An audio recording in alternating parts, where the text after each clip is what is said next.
A trip that was meant to do no harm, yet it has caused a lot of outcry from across society. Defence Minister Nosiviwe Mapisa-Nqakula will not be paid for the next 3 months, effective from November. This for giving a lift to ANC officials who were en route to Zimbabwe. They were set to meet with ZANU-PF colleagues.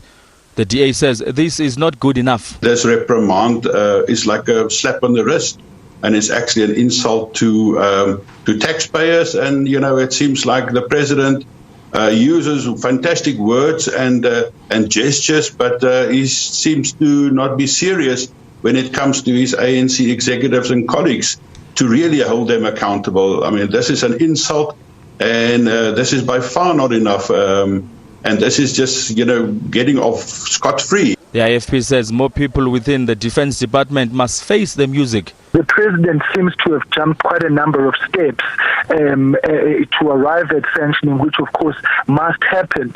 But the absence of transparency in the process actually lends no credibility to what the president has done, because the minister cannot alone would have been the one responsible for such a drastic violation of the Constitution, which has been a deliberate part in the ANC to ignore the separation of party and state. And Cope says the minister's salary must go to an NGO. We disagree that this money must go to the Solidarity Fund, because we know that people are going to steal this money.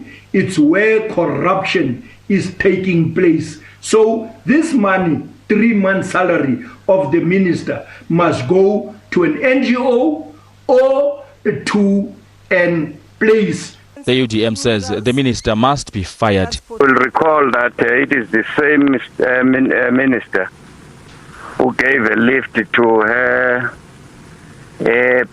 boyfriend's girl or girlfriend's boyfriend from Congo. The Gupta Waterkloof Air Force scandal took place under her watch.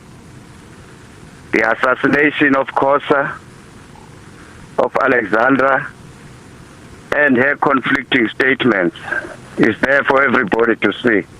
At least one political analyst says politics are at play in this situation.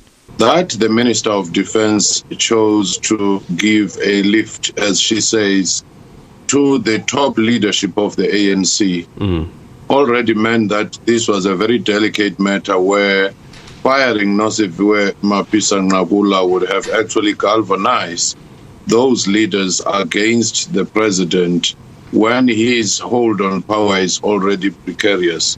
So docking the salary and also signaling that the ANC should also pay back, I think given the circumstances, that is as far as it can go. Meanwhile, the ANC is yet to respond to the latest action against Mapisa-Nqakula by the president. Abongile Dumako, SABC News, Johannesburg.